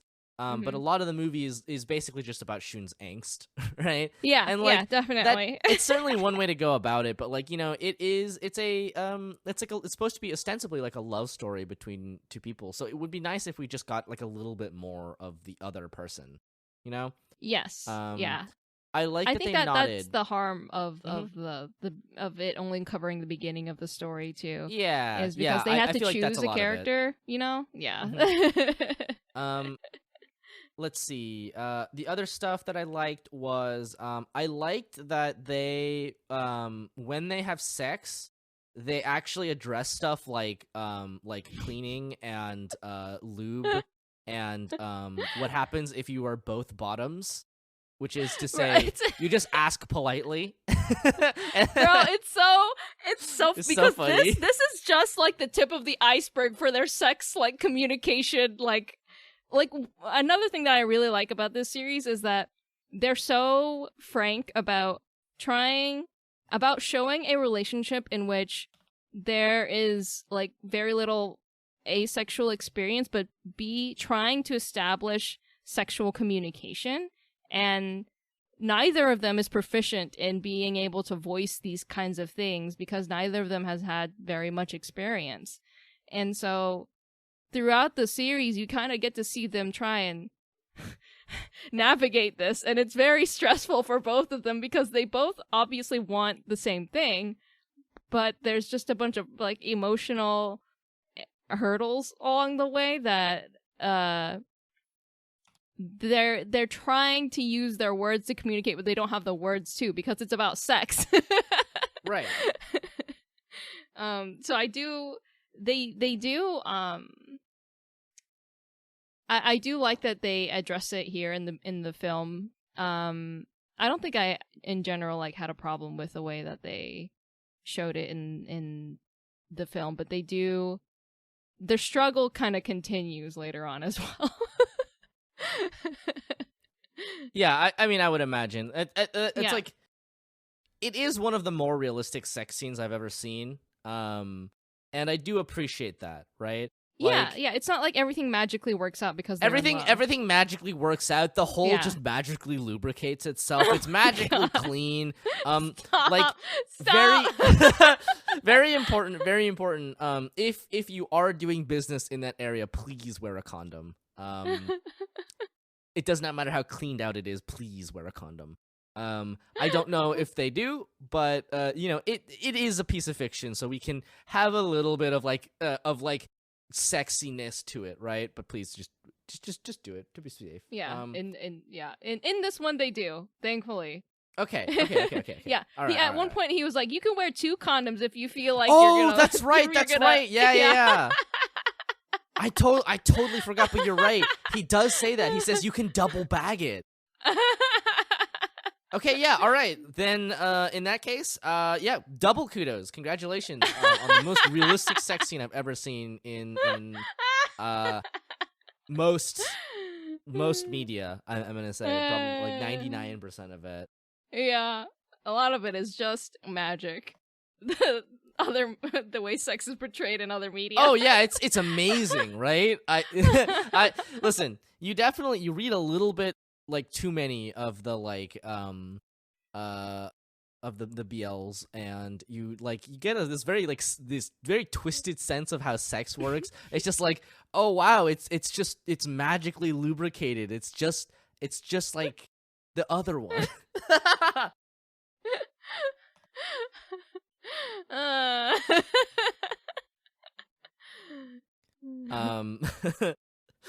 But so that aside, I think the only other thing that okay, I did want to bring this up at least briefly. The voice performances in this movie were easily the weakest part of it. I don't know what it is, but like it just, at least for the main two boys, it felt so like phoned in. I don't know if you got this impression. Like, I don't know if this is just because I'm like a voice actor snob or whatever, right? If I'm attuned to it, but it just, I mean, like, they felt like normal-ish voices. I think that the actors that they chose were fine. I think that the performance themselves were just a little bit like lackluster. It didn't really feel like they were putting any oomph into it. The only person I felt like put on like an actual performance was the voice actress for Sakurako. Like I feel like she did a good job, but she did do a good job for sure. Yeah, I would say I didn't have necessarily an issue with the main two boys, but I also didn't. I kind of like you said, they didn't super stand out either. Like, it was, it was just fine for me. Yeah, I do think Sakurako stood out because she really sold the performance for sure. Yeah, and obviously she has like this like emotional outburst moment, and she plays a very specific kind of character. But at the same time, like, the boys also have their emotional moments, and they have moments of like tension and drama, and it just like they just kind of like, I feel like they just phoned it in. Do you know what I mean? Like, it doesn't feel like they put their back into it. Yeah, so I will say one more thing. No, wait, maybe more than one more thing. Oh, yes. I liked all of the in general, I liked all of the like romantic moments. I thought they were pretty good. It was really, really fast and a little confusing at the beginning. Yeah. But at the same time, it felt very natural and realistic in a lot of ways, right? Just kind of like this awkward posturing where like pretty much everybody else knows that you're like into each other, but like you refuse to say it, and they like don't even say it before like Mio like goes off. Like, they just kind of have this moment where he's just like, like can I sit with you and all that stuff, right? And they go out and they talk, and he just like, they just like hold hands, right? And that's a very like soft, subtle moment that I really like. I feel like that to me is like a very cute kind of like romantic moment, right? Because like that's like what it's like when you're navigating that stuff in real life, where you're like, oh, like, will they, won't they, I don't know if they're into me or that stuff, and then you go and you have a quiet moment, and maybe you just like, you're like, can we hold hands or whatever, right? Close the gap. Yeah, do it. It's about closing. Take the plunge. Yeah, you're right. It's about closing the gap, like making contact with another person, and that felt natural and real, and I liked that aspect a lot. There is a lot of this movie that is like very quiet and understated and calm, and a lot of it takes place on Okinawa, so it's beautiful. The backgrounds are beautiful, and all of that stuff I really liked, but I kind of just wish that stuff was in a longer movie. Do you know what I mean? I think, yeah, definitely. I think that those moments I liked by themselves, but when they were put into the whole context of the movie, they become a little bit like weird because they take up a lot of time, and there's already kind of stuff happening that you like want to get into, but instead we're getting this like long shot of like the ocean, of like the, you know, wildlife and lizards and stuff, right? And that stuff I really liked. It gives the vibe. It grounds you, the viewer, in that experience. But because the movie is already so short, it is like taking real estate where there is none, basically. Yeah, no, I completely agree with you, and I think if they had the resources or whatnot, then they could have made like just bolstered the movie like a little bit more by well, it's also like they were trying to stay faithful to the source material, but they changed like small things here and there, but for the most part they stayed faithful to the source material. And I almost feel like they should have, in order to make like a film out of this first Okinawa part, like bolstered the story in some way or another to make it feel more cohesive, right? By either they could have shown what Mio was up to while he was gone or while they were separated, rather than having the awkward time skip. Like just like stuff like that would have made the Okinawa part of the story like feel like its own full and complete story and really fill out that time, so that all of these long quiet moments that they show of Okinawa can feel appropriately paced within the story. Because I do agree that this movie has like a pacing problem because I mean it's because it's like one short part of the manga, you know. Okay, finally, one more thing. I think one more thing. One more thing. This is only really tangentially related to the movie, because the movie itself doesn't really go into it. You say they explain a little bit more in the manga, and it is the aspect of Mio moving to Tokyo and going to what is I'm gonna go ahead and guess it's an Okama bar is like the vibe. Yeah. Mm-hmm. Yeah. Okay, yeah. I think that is it brings up an interesting point, which is something that we've tread on before, right? When we've talked about Okama culture in the past. And I've talked about it on streams when I was streaming Yakuza, but the idea of Okama as like kind of this like it is kind of this like parallel in Japan to drag here, right? Where ostensibly men dress up as ostensibly women, and they, you know, do bar stuff. They do like Japanese host bar stuff, right? They talk to people and they serve them drinks and stuff. And there's usually like a mama-san who is like the, you know, the person who owns the place, and they're like an elder there, usually. And it's interesting because in many ways Okama culture is very problematic, right? Obviously in the same ways that drag is problematic, right? It gives space for like trans women to exist safely, but at the same time it also is kind of like this like there's just some problematic aspects of it, right? And I can't speak to it too much, right? Because I know things about that kind of culture, but I don't feel comfortable speaking from a place of like experience with it. But I think in many ways there is there's something that we kind of overlook when we talk about Okama culture, and a lot of this comes from the fact that Okama culture is presented a certain way in Japan, right? In most of the media you're going to consume, Okama culture and Okama like bars and Okamas, right, are going to be in a comical way, right?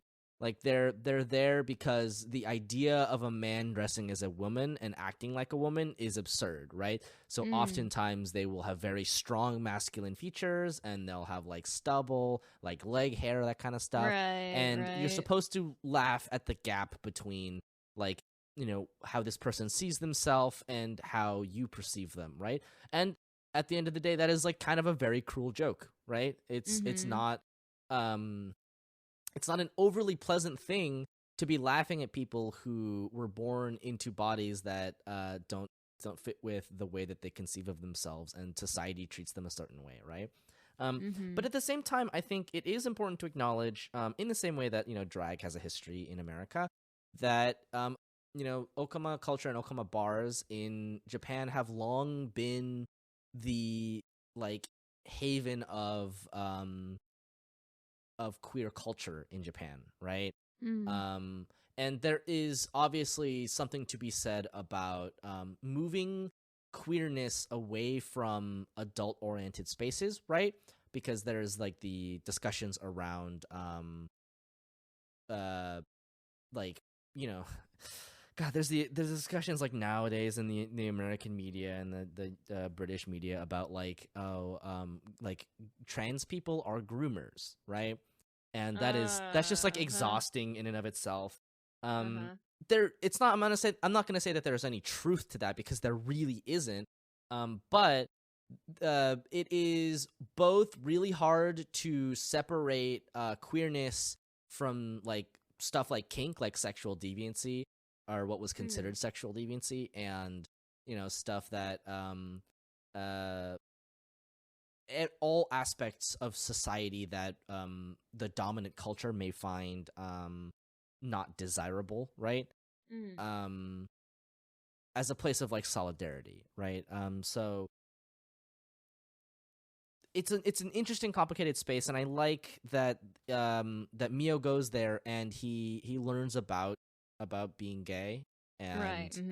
or otherwise, right? Just like being about queer culture in general, right. And I think at the very least, from what we see when he comes back, like it really fixes him, right? Like it patches a hole in his heart in many ways that was left by the absence of his family, right? In a way that they become his family and they raise him. I'm guessing, by the way, because all of this stuff is not displayed in the movie, right? You're correct. They basically become his pseudo family. And right. they're it's a really sweet like moment when he like kind of reunites with them, and then they introduces Shun to them, and it's like that kind of like thing.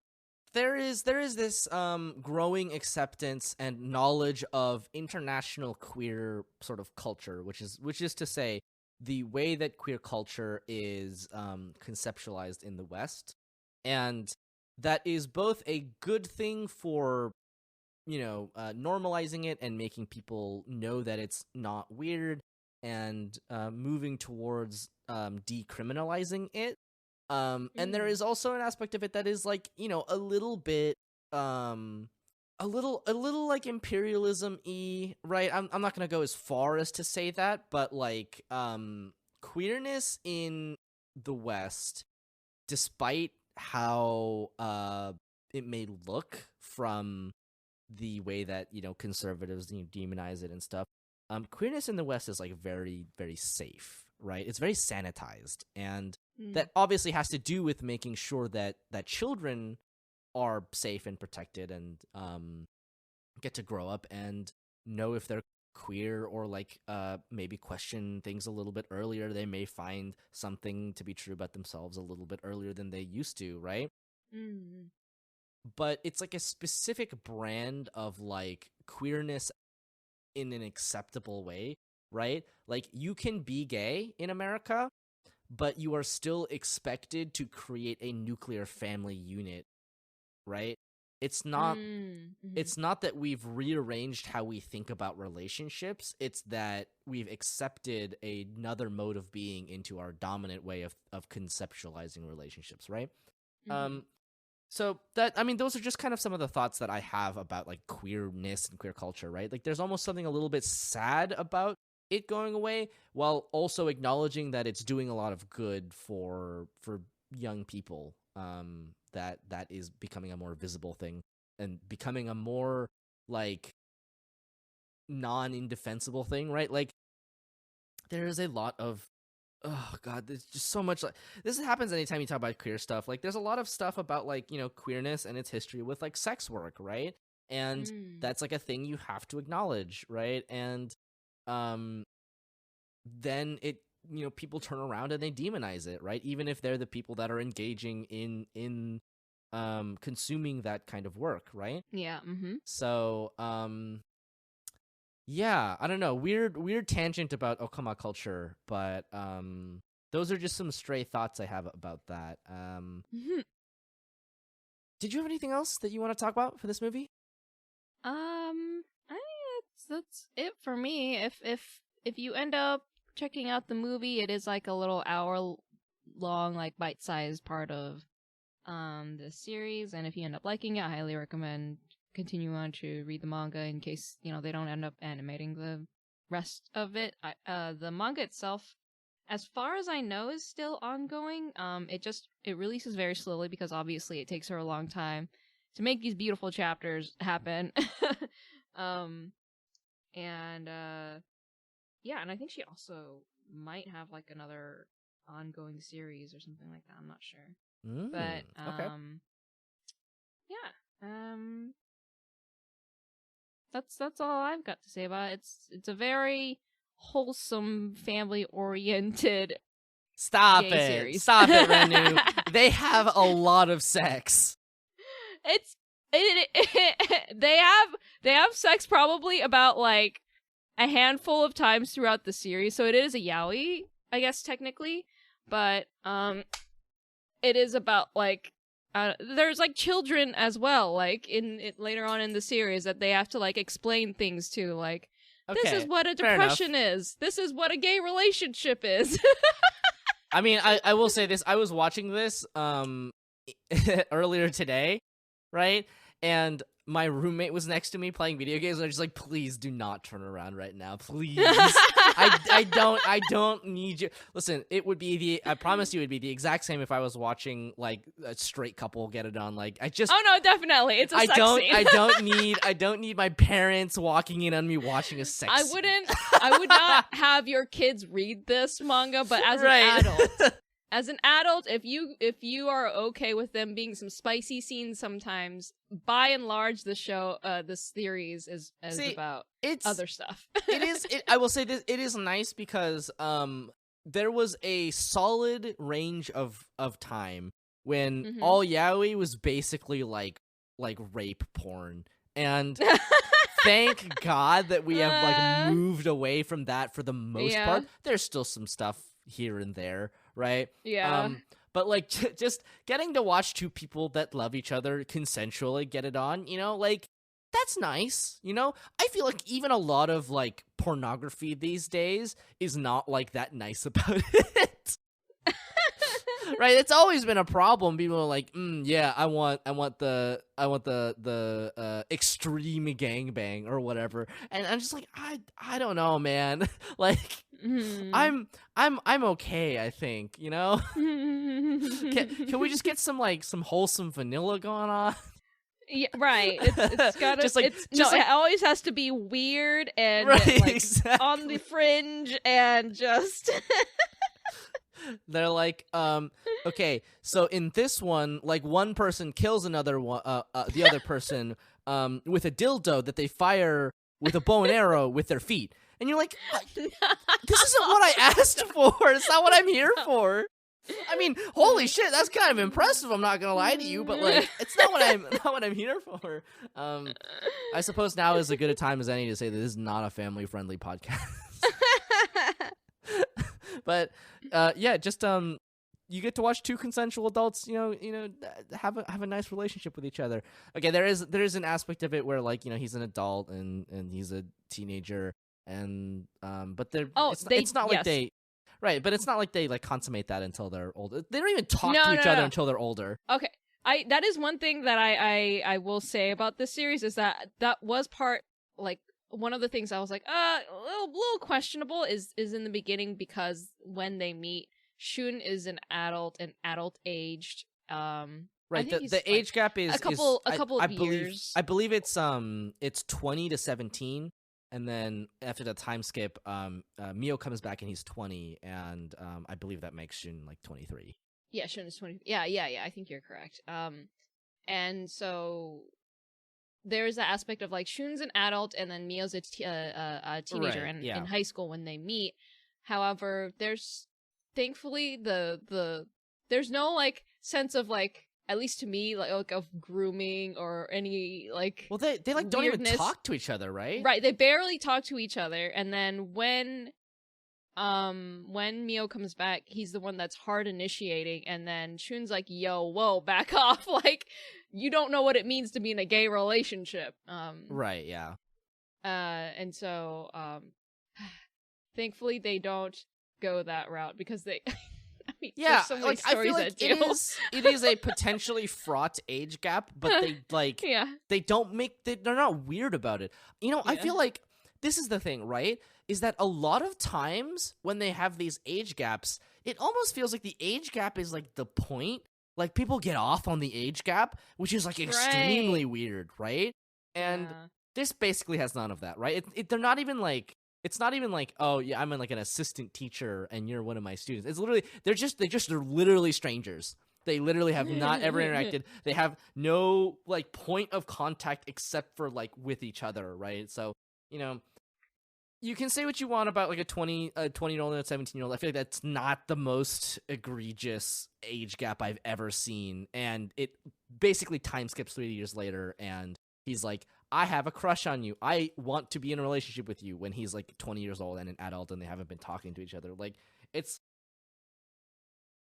not as weird as it could be. And I appreciate that. I really do. Like, I think if you're going to play with one of them being in high school and one of them being an adult, this is about the best that you could do, really. I mean, obviously if that stuff still skeeves you out, like, yeah, yes, I mean, know that, and then it depending on your level of comfort with it, you can just like kind of cringe through the first 10 minutes and then get through the rest of it, or you can just skip it entirely, and like, you know, it's not anyone's business what you consume. So it's completely up to you, but at least for me, and I feel like I have a pretty sensitive radar for like really questionable content, which isn't to say that I won't watch it, but it like pings. I have the definitely.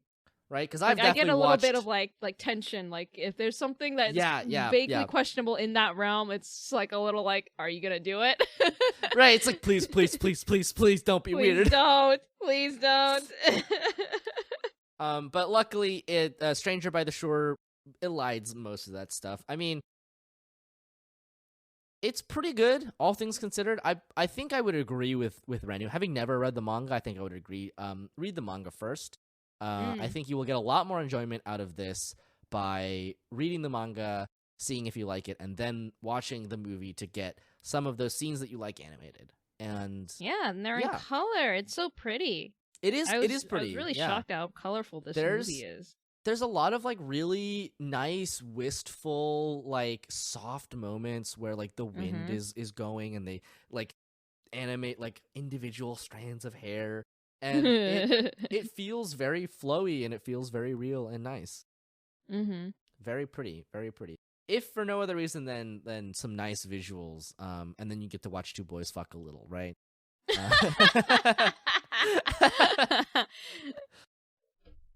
It was cute. It's a yaoi. They have to. I mean, yeah, they got it. You got to consummate your love. How are people gonna know you're in love otherwise? Oh man. Yeah. No, I think that's it. I don't think I have anything else really to say. I think that's all my thoughts about it. Yeah. Cool. Okay. Well, why don't we wrap up then? Who are you, and where can we find you on the internet? Well, I am Renu, also known as Swan. You can find me on Instagram at swan.drawn. You can find me on Twitter and Twitch and Facebook and all that stuff at swandrawn. I am wrapping up playing Devil May Cry 5. It's very exciting. I finished up all of the main campaigns and the extra DLC Virgil campaign, and now Nice. I'm gonna be doing the challenge mode where you have to clear 100 levels and not die. Oh my god. In my upcoming stream, and there may or may not be a few drinks involved. So if you would you know what? Fair enough. Swing by, yeah. Basically, if I lose, I gotta take a drink. And I got pretty far during my last stream. I got to level 60 out of 100. So I'm hoping I'll be able to beat it. Maybe. I don't know how hard it'll get later on. I'm really bad at any of those challenges that require you to I'm really bad at endurance challenges, right? I can't stick to doing one thing for a long time. It might be the ADHD. I mean, yeah, I think I like it because they do vary it up per level, right? They put different arrangements of enemies and stuff like that, so there is like a different. You have to continually like rehash how you're using the mechanics of the game, like that kind of thing. Right. Yeah. But yeah, I almost feel by. like I almost feel like that's worse for me. I feel like if it was just doing the same motion over and over again, I could at least zone out and do something else. Really? Oh, I like that it's different so that I can stay engaged. Oh yeah. I mean I'm sure, but like that was a large part of the reason that I was able to play so much Grand Blue Fantasy was I could literally play it while watching YouTube videos. Yeah, no, that's fair. Oh, another aspect that also keeps me engaged, at least for this endurance challenge, is that it's timed. And so each level you're fighting for time, right? You can either lose time because you take too long, or you can gain time by doing it very quickly, right? So I think that also that creates like a huge incentive to How long is each level approximately? That's a good question. I want to say like maybe around 20 to 30 seconds, but some of them, I think every 10 levels there's like they put like a special challenge there. Like they'll put either lots of enemies, or they'll put every 20 levels they'll put like a big boss, and then that can take up to 10 minutes for each boss. All right. Yeah, cause like in my mind, I'm just like 100 levels. Even if every level was 1 minute, that would still be over an hour, and my brain just goes. Yeah. I mean, my first run, I think I got to level 40, and it took me half an hour. Okay. And then my second run, when I got to level 60, it took me an hour and a half. So I don't know. Yeah, I don't know like how it's gonna go or how long it'll take. I think I could definitely shore it up and make it faster. I just have to do better, at the game. So okay, all right, yeah. But anyway, it's fun. Nice. Yeah. Nice. What about you? Well, you can find me all the places at Literal Soup. I feel like this is more pressing than ever, given that people are now very afraid because Elon Musk is buying Twitter.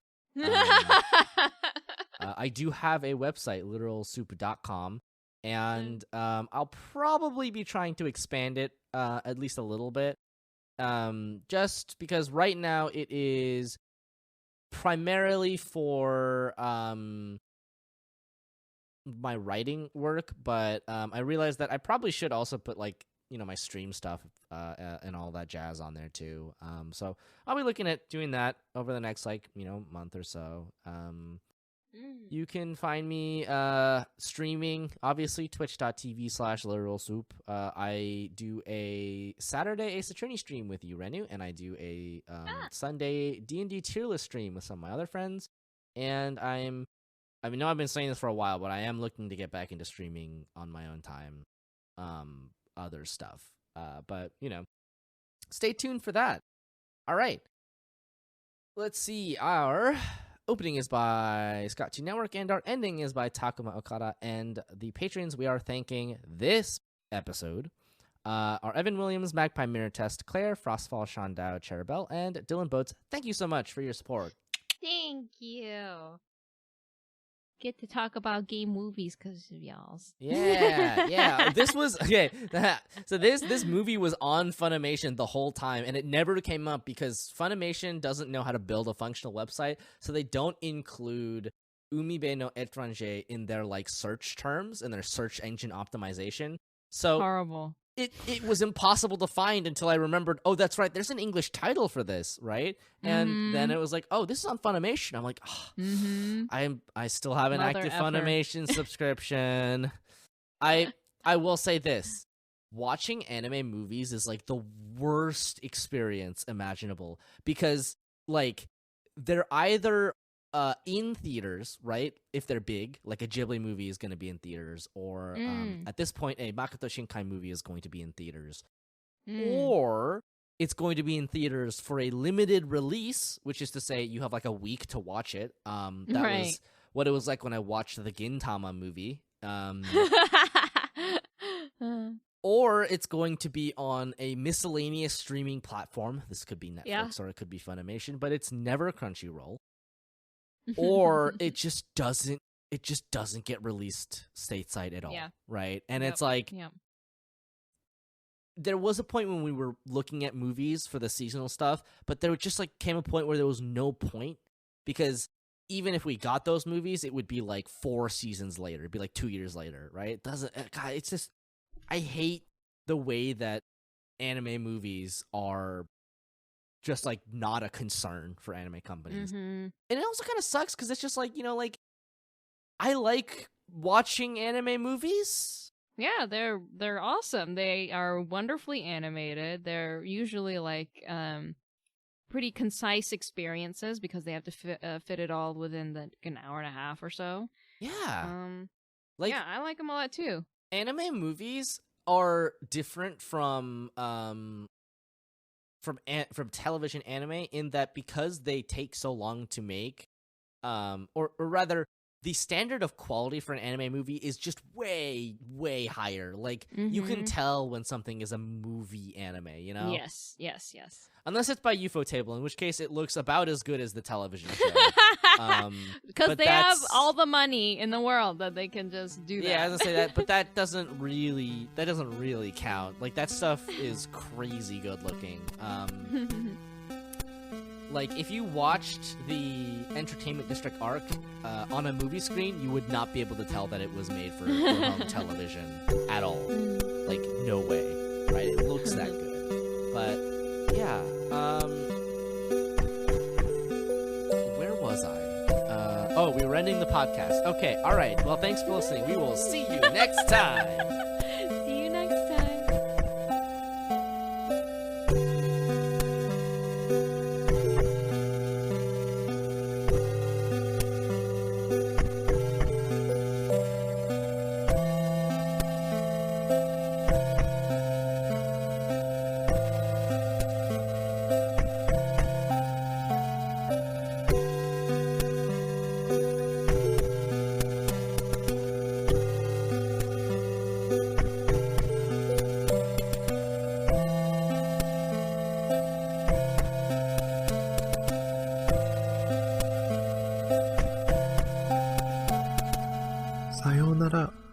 また明日ね。